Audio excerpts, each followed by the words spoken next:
The Secret Door to Success, Sixth Talk, The Fork in the Road, by Florence Scovel Shinn and published in 1940.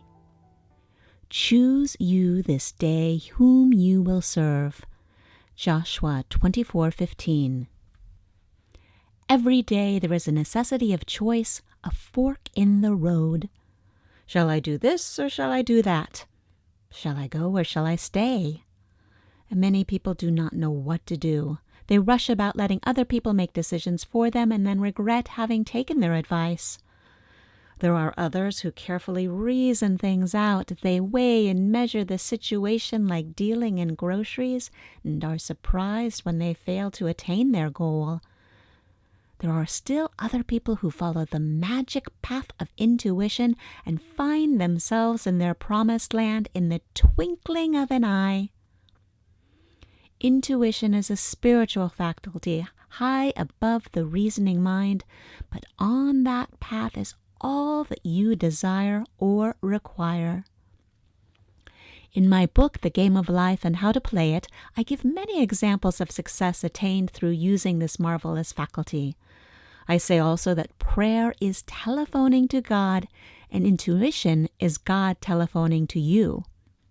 Correspondence course. So choose ye this day to follow the magic path of intuition. In my question and answer classes, I tell you how to cultivate intuition. In most people, it is a faculty which has remained dormant. So we say, awake thou that sleepeth, wake up to your leads and hunches, wake up to the divinity within. Claude Bragdon said, to live intuitively is to live fourth dimensionally. Now it is necessary for you to make a decision. You face a fork in the road. Ask for a definite, unmistakable lead, and you will receive it. We find many events to interpret metaphysically in the book of Joshua.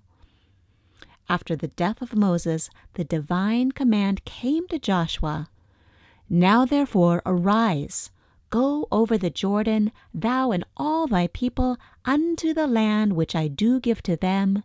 Every place the sole of your feet shall tread upon, to you have I given it. The feet are the symbol of understanding. So it means metaphysically all that we understand stands under us in consciousness, and what is rooted there can never be taken from us. For the Bible goes on to say, there shall not any man be able to stand before thee all the days of thy life. I will not fail thee nor forsake thee. Only be thou strong and very courageous, that thou mayest observe to do according to all the law which Moses my servant commanded thee.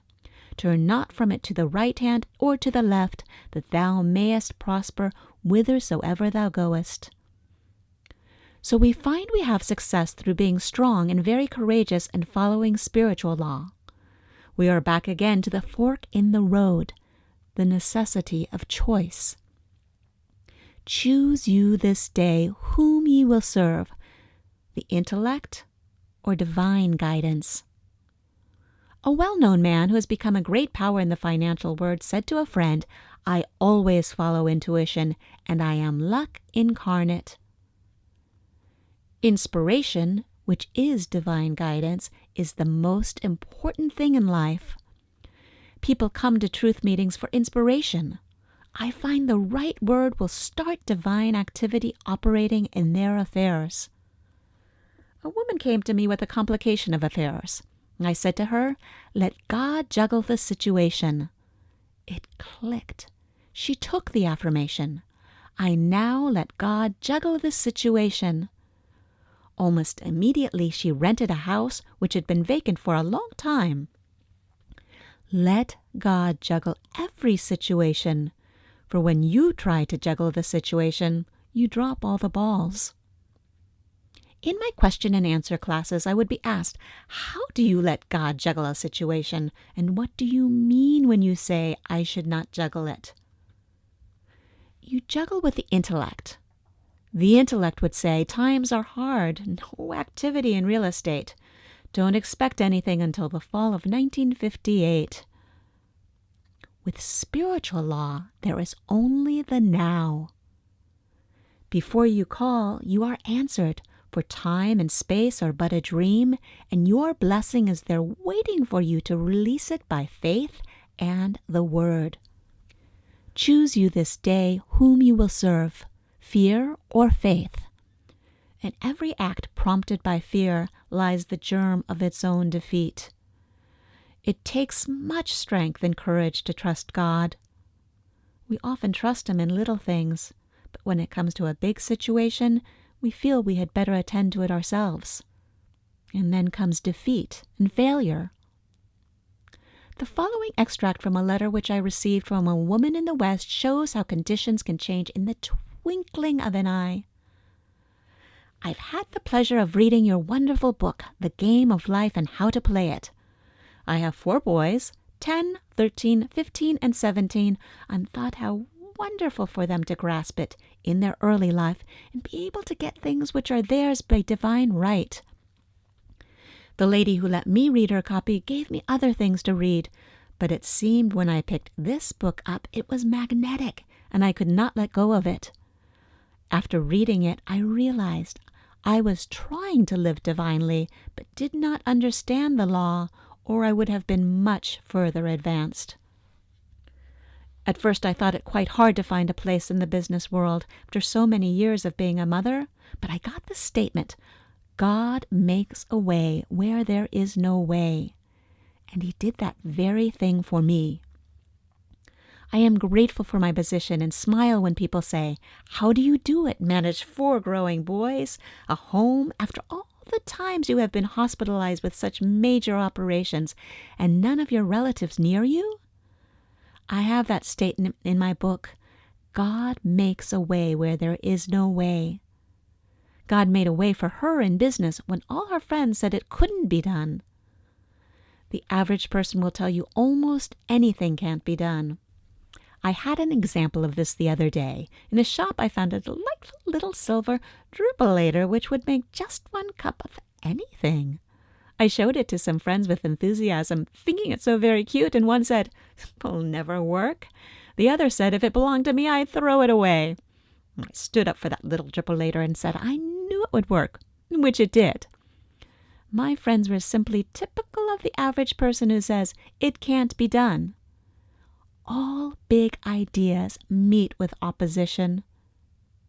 Do not let other people rock your boat. Follow the path of wisdom and understanding, and turn not from it to the right hand or to the left, that thou mayest prosper whithersoever thou goest. In the 13th verse of the 24th chapter of Joshua, we read a remarkable statement, and I have given you a land for which ye did not labor, and cities which ye built not, and ye dwell in them, of the vineyards and olive yards which ye planted not, do ye eat. This shows that man cannot earn anything. His blessings come as gifts. Gifts lest any man shall boast. With the realization of wealth, we receive the gift of wealth. With the realization of success, we receive the gift of success, for success and abundance are states of mind. For it is the Lord our God, He it is that brought us up and our fathers out of the land of Egypt, out of the house of bondage. The land of Egypt stands for darkness, the house of bondage where man is a slave to his doubts and fears and beliefs in lack and limitation, the result of having followed the wrong fork in the road. Misfortune is due to failure to stick to the things which Spirit has revealed through intuition. All big things have been accomplished by men who stuck to their big ideas. Henry Ford was past middle age when the idea of the Ford car came to him. He had great difficulty in raising the money. His friends thought it was a crazy idea.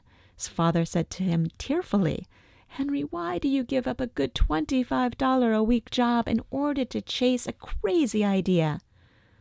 But no one could rock Henry Ford's boat. So in order to come out of the land of Egypt, out of the house of bondage, we must make the right decisions. Follow the right fork in the road. Only be thou strong and very courageous, that thou mayest observe to do according to the law which Moses my servant commanded thee. Turn not from it to the right hand nor to the left, that thou mayest prosper whithersoever thou goest. So, as we reach the fork in the road today, let us fearlessly follow the voice of intuition. The Bible calls it the still, small voice. There came a voice behind me saying, "This is the way, walk ye in it." On this path is the good, already prepared for you. You will find the land for which ye did not labor, and cities which you built not, and ye dwell in them. Of the vineyards and olive yards which ye planted not, do ye eat. I am divinely led. I follow the right fork in the road. God makes a way where there is no way. Thank you very much for listening and letting me share The Fork in the Road, the sixth talk in a compilation of presentations by Ms. Shinn. I hope that you will tune in and listen to the next lecture, which is entitled Crossing Your Red Sea.